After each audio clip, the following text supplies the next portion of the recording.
Jesus se denominou como manso e humilde de coração. E ele quer com certeza que nós tenhamos essa característica em nossas vidas espirituais. Mas a pergunta que fica é: o que é ser manso? Será que é uma pessoa humilde, uma pessoa de uma personalidade mais reflexiva? Ou será que significa ser fraco ou até frouxo? É o que nós vamos descobrir hoje nessa aula. Fique comigo.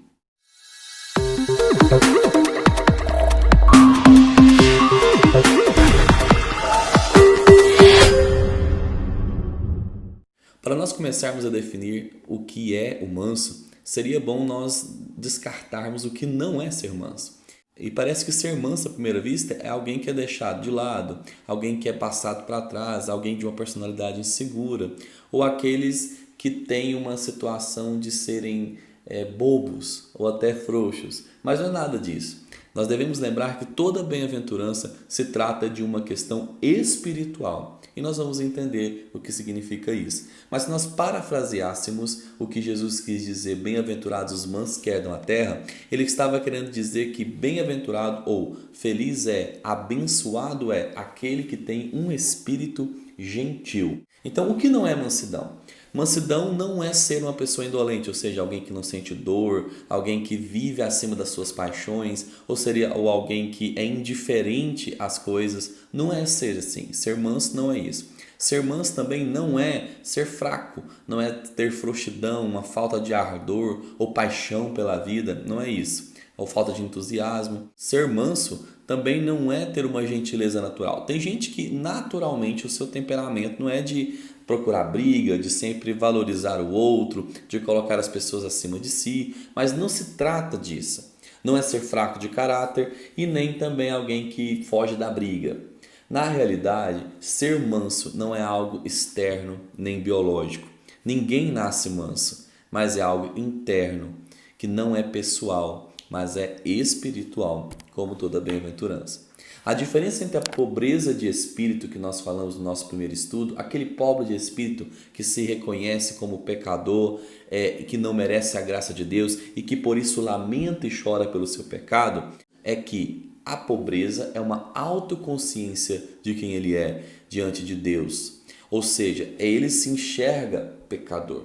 Enquanto que a mansidão se trata do meu relacionamento com as pessoas e com o próximo. Enquanto que a pobreza de espírito é uma consciência de quem nós somos em relação a Deus, ou seja, nós somos pecadores e Ele é um Deus justo, e é por isso que eu lamento e choro por dentro de mim, conviver essa tendência para o mal e ao mesmo tempo buscar esse Senhor.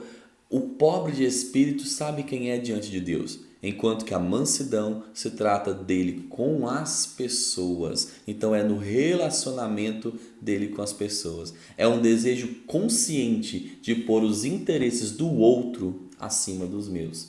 É como Filipenses 2, Paulo diz: tende em vocês o mesmo sentimento de Cristo Jesus. E que sentimento é esse? Por fim seria servir ao próximo, colocá-lo acima de si mesmo. Essa é a verdadeira mansidão de que Jesus está falando. É a autoconsciência que me faz lamentar de quem eu sou, que me leva a ser humilde e gentil com as outras pessoas. Quando eu me percebo pecador, quando eu me percebo sendo aquela pessoa que falhou contra Deus, eu não tenho direito algum. Meu direito é o quê? É levantar o outro, é servir o outro. Os outros começam a olhar para mim e nos nossos relacionamentos começam a perceber quem eu sou. E como que as pessoas lidam com o meu pecado? É diferente eu lidar com o meu pecado do que a pessoa lidar com o meu pecado. É como se eu estivesse orando como Paulo diz: miserável homem que sou. Para mim, por mais que seja difícil nesse processo admitir isso, mas com o tempo a pobreza de espírito me capacita a perceber isso cada vez mais, isso se torna normal na minha vida. Por mais que eu entenda quem eu sou, se alguém chegar em mim e dizer: você é um miserável pecador, a minha reação instintiva inicialmente seria de me justificar, de talvez dizer que eu não sou isso, ou então de dar motivos para que aquela pessoa não foque naquilo que eu sou fraco e perceba meus pontos fortes. Então ninguém naturalmente é disposto a ser manso. Pelo contrário, nós somos aquelas pessoas que nos justificam sempre.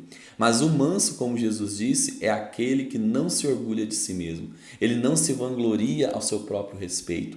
Ele não justifica as suas falhas com os seus acertos. Ele não se sensibiliza consigo mesmo. Não existe autopiedade em quem é manso, porque ele conhece a si mesmo. Ele percebeu em Deus a sua pobreza de espírito. Ele percebe em Deus o seu pecado. Ele chora e lamenta pelo seu pecado. Ele não se justifica. Ele não procura retaliação quando é injustiçado, mas ele confia que a justiça e a vingança pertencem ao Senhor. É uma total entrega dos seus próprios direitos. O manso, ele, como foi dito anteriormente, não é alguém que nasce assim, mas é um fruto do Espírito Santo santificador em nós. Nós entenderemos isso melhor quando olharmos para os exemplos da Bíblia. Mas agora nós já podemos entender que aquele que se vê pobre e lamenta por sua pobreza de espírito é aquele que, em relação ao outro, vai colocá-lo acima de si. Tanto é que ele não se preocupa com a opinião do outro. Por quê? Enquanto que o mundo diz para você, não se preocupe com a opinião do outro, você é bom no que você faz, você é uma pessoa que tem que se autovalorizar, você tem que ir e conquistar as coisas na sua própria força, deixa as pessoas para lá. Bom, o manso verdadeiro, ele não se preocupa realmente com o que as pessoas dizem, até porque ele sabe da sua pobreza espiritual e talvez o que a pessoa está dizendo nem chegue perto da verdade da pobreza de quem ele é. Veja que é um processo inverso. Talvez alguém escute eu dizendo isso, baseado nesses estudos que nós estamos dando, e pense assim, meu Deus, mas então é uma pessoa que tem dó de si mesma. Mas pelo contrário, como eu já disse, não é isso. Ela entende a sua pecaminosidade. E ela entende que quem faz a justiça dela é Deus. É Deus que a justifica. Seria eu estar mais preocupado com a mensagem que eu devo transmitir da cruz. Eu estou mais preocupado com as urgências do Evangelho do que me justificar, do que eu sair sendo aplaudido de todas as questões. Essa é aquela pessoa que entende que todas as coisas cooperam para o bem dela. É uma força humilde que faz parte do homem que aprendeu a se submeter às dificuldades, tanto em experiências difíceis quanto a pessoas difíceis. A mansidão é uma gratidão à graça, é submeter-se a Deus e ser gentil com os pecadores. Deus deseja que nós sejamos mansos, mas primeiro Ele vai quebrando o nosso orgulho. Primeiro Ele nos torna humildes. Para nós nos tornarmos humildes, então Ele traz luz ao nosso coração. Através das provações, Deus ele revela as ambições secretas. Deus demonstra um coração que tem confiança em si mesmo.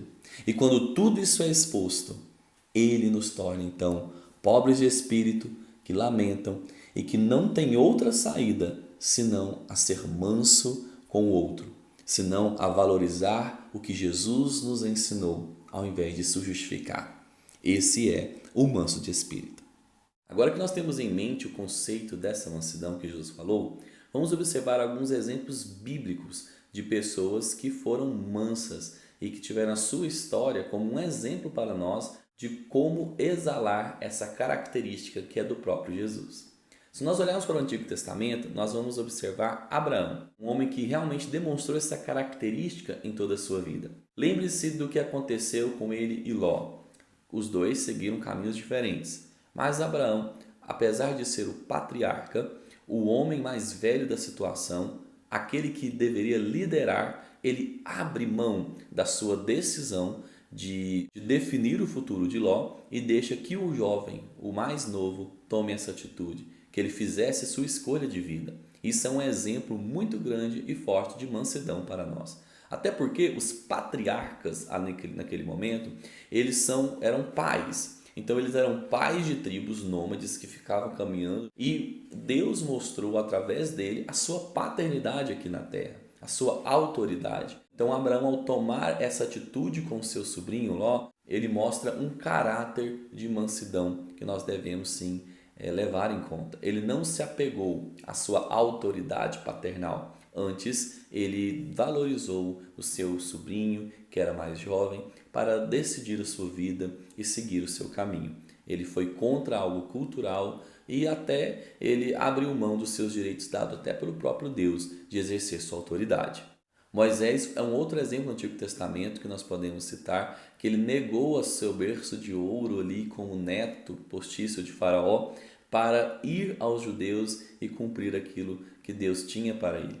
Só que perceba que a história de Moisés é um grande exemplo onde a mansidão ela foi sendo tratada. Na força do próprio braço, ele acabou cometendo assassinato, precisou ir para o deserto e nos seus 40 anos como pastor ali no deserto, ele começou a aprender verdadeiramente o que era essa mansidão.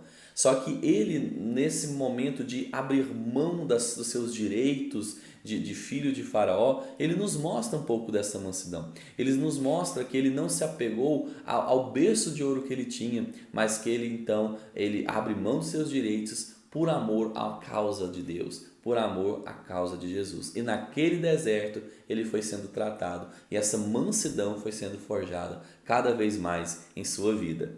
Um outro exemplo que nós podemos dar é Davi. Davi ali foi um homem que realmente exerceu mansidão, principalmente no que se trata de Saul. Ele, apesar de ser um rei ungido e de toda a nação estar de seu lado, Davi esperou o tempo certo. Davi conseguiu superar as asperezas e maltratos de Saul, mesmo que essas fossem injustas. Davi foi um exemplo de homem que conseguiu exercer mansidão, porque ele não queria tocar ali no ungido de Deus, que era Saul. Se a gente lembrar do Salmo, a gente vai ver ali: não é soberbo o meu coração, nem altivo o meu olhar, eu não procuro coisas grandiosas demais para mim. Ali ele estava falando justamente desse período. Ele sabia que usurpar o trono não seria algo correto, ou seja, é um salmo que demonstra essa calma em Deus, essa mansidão de esperar o tempo certo. Outro exemplo que nós podemos dar de mansidão foi Jeremias, que teve de Deus uma revelação tão forte e muito pesada de se falar para aquelas pessoas. Enquanto os outros profetas estavam ali alisando a nação, trazendo só coisas boas, só mostrando pontos positivos, ali Jeremias tinha aquela famosa frase, né? A verdade dói.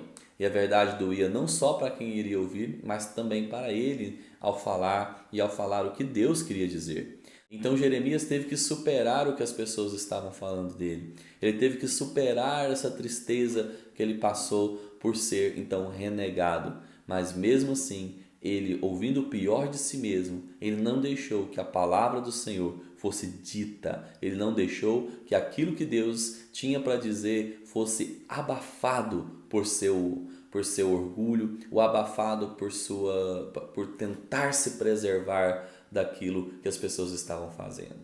Então, esses homens aqui no Antigo Testamento, Abraão na sua gentileza com seu sobrinho, Moisés em abrir mão de quem era para ir ser pastor no deserto, Davi que respeitou a Saul e Jeremias que falou a palavra de Deus apesar que os outros não falassem e apesar dos pesares de ser julgado e de ser então penalizado pela nação, foram homens que nos ensinam sobre mansidão. Perceba que apesar de tudo o que eles passaram, eram homens de personalidade forte. É por isso que a mansidão ela não nasce conosco. Ela é forjada pelas situações e pelas pessoas. É pelo Espírito Santo que leva-nos a compreender o que nós devemos fazer. Eles não tiveram tempo para se justificar, eles não tiveram tempo para achar algo mais confortável para eles, mas a mansidão que foi demonstrada em suas atitudes fizeram que o Senhor fosse glorificado e que muitas vezes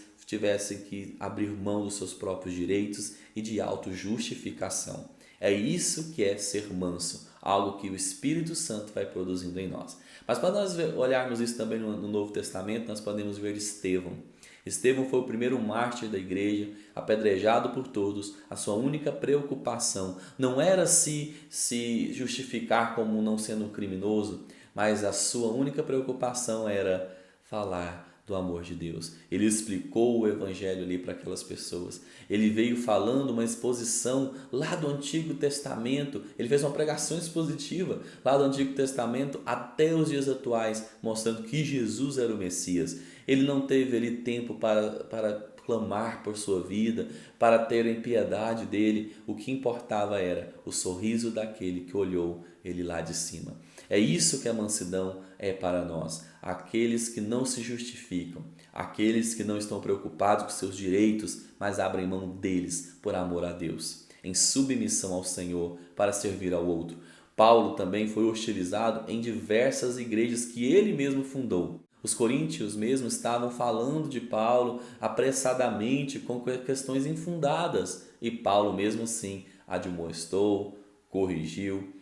Além de ser criticado pelas próprias igrejas que havia criado, ele foi também criticado pelos compatriotas, ele foi criticado por outras pessoas. Era um homem que sofreu perseguições, mas todas elas, em todas as cartas, nós percebemos que o seu coração estava em Deus, apesar de tudo que ele passava. A sua mansidão era demonstrada em suas atitudes.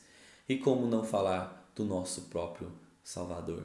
Jesus Cristo, Messias, se denomina como manso e humilde de coração. Pense comigo, ele era a segunda pessoa da Trindade, mas ele abriu mão da sua glória. Ele não se apegou a isso, como Filipenses 2 diz. Ele veio, aprendeu do homem. Jesus mamou, Jesus aprendeu a ler, Jesus aprendeu a escrever, Jesus foi criado por seres humanos, Jesus teve suas necessidades físicas como todos nós. Jesus se humilhou, ele foi manso em tudo que ele passou. Ele foi perseguido, ele foi escarnecido, ele completou a missão que era para ele fazer. E no ápice da sua humildade se entrega ali na cruz. E antes disso ele disse: olha, as palavras que eu vos falo não são de mim, são do meu Pai, porque eu faço tudo o que o meu Pai me ordena. Mesmo ele sendo um com o Pai, a sua humildade fazia com que ele dissesse que ele estava ali para cumprir algo que o Pai estava determinando para fazer. A mansidão, então, não é um desafio que nós podemos produzir em nós, como todas as outras bem-aventuranças, mas é algo que a experiência e o forjar do Espírito produzem em nós. Para concluir esse estudo de hoje, é importante nós falarmos a respeito da nossa recompensa de sermos mansos. Jesus disse: os mansos herdarão a terra. Esse herdar a terra tem dois sentidos. O primeiro, herdar a terra já nessa vida presente.